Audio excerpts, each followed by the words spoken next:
exactement. Voilà. Donc, faudrait préciser l'intitulé exact de votre fonction, histoire Alors, qu'on soit d'accord. ouais, alors donc je suis consultant formateur pour Google, enfin pour l'univers Google, hein. Je ne travaille pas chez Google directement, mais je travaille donc au déploiement des solutions Google Apps for Work. Donc ce sont des solutions de suite bureautique dans le cloud. Moi, je suis développeur. Quel est votre parcours avant d'avoir été recruté? Voilà. Alors, donc j'ai créé mon entreprise en fait, enfin, c'est en 2 étapes, mais j'ai commencé en 2010 en fait. Hein, donc, et avant ça, j'étais responsable des outils informatiques pour des restaurants de collectivité. Voilà, pour une grande D'accord. société de restauration de collectivité que vous devez connaître sous le nom de Rest, mais qui s'appelle en réalité Compass. Voilà.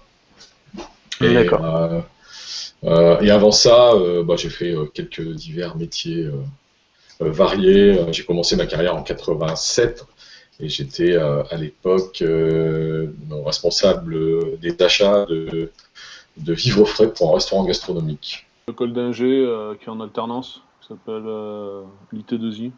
Comment avez-vous été recruté pour ce travail? Ah, c'est différent, effectivement.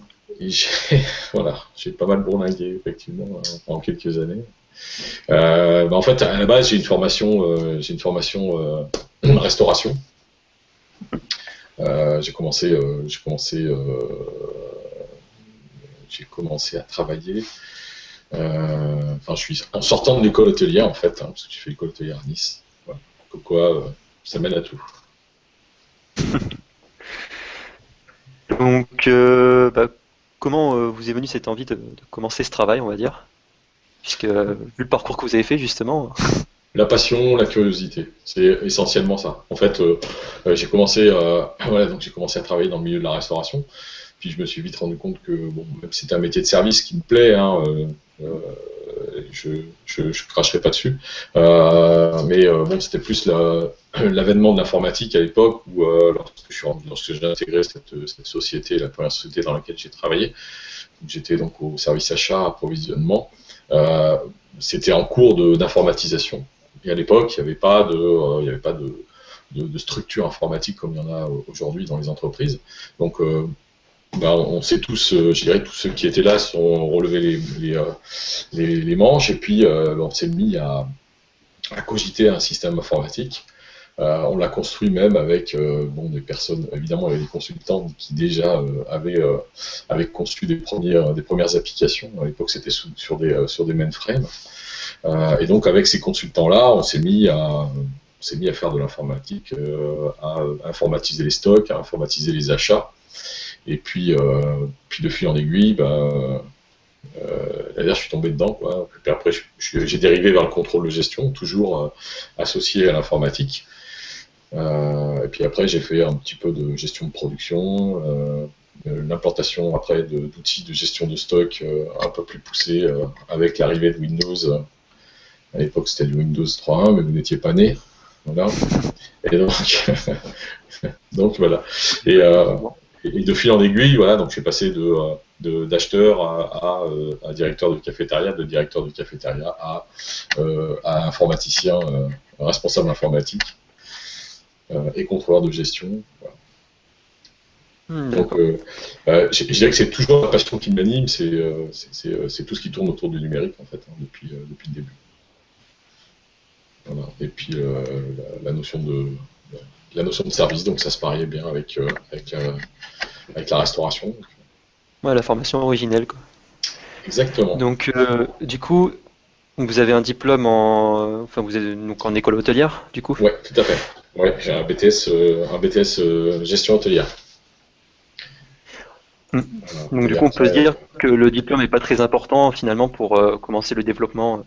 Non, absolument pas. On peut sauter, on peut sauter du coq à l'âne. Après, c'est qu'une question de curiosité, de motivation et d'intérêt. Hein. C'est plus ça qui compte en fait.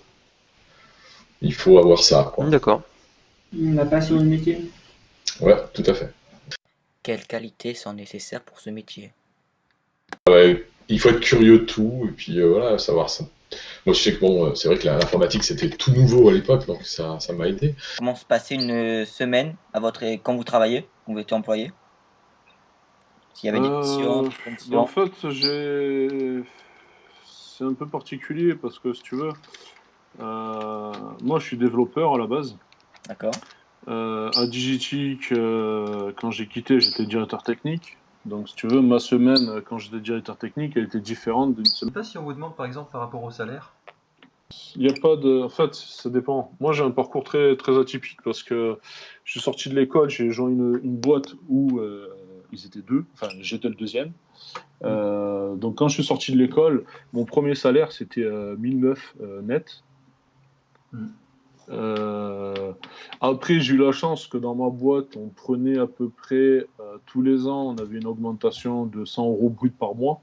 Donc en gros, ça doit faire quoi ça? Ça fait 1002 brut. 1002 brut, ça doit faire. 1009. Ouais, tu dois prendre les 80 euros net. Donc j'ai dû passer à 2000 au bout de la première année, après à 2100, tout ça. Et en fait, quand je suis passé directeur technique, c'est là que j'ai fait un gap.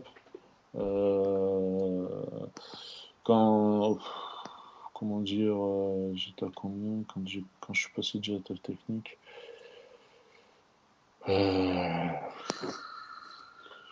après les 7 ans, j'étais à 3003 net. Mm. Ça fait Après, effectivement. dans Pas les d'évolution. 58, 60 k. Mais je peux te donner des salaires des gars que j'ai embauchés. À peu près, quand ils arrivaient dans la boîte sans expérience, ils étaient à peu près aux alentours de 2000 euros. Euh, c'est 30 k, 30 kilos à l'année, brut.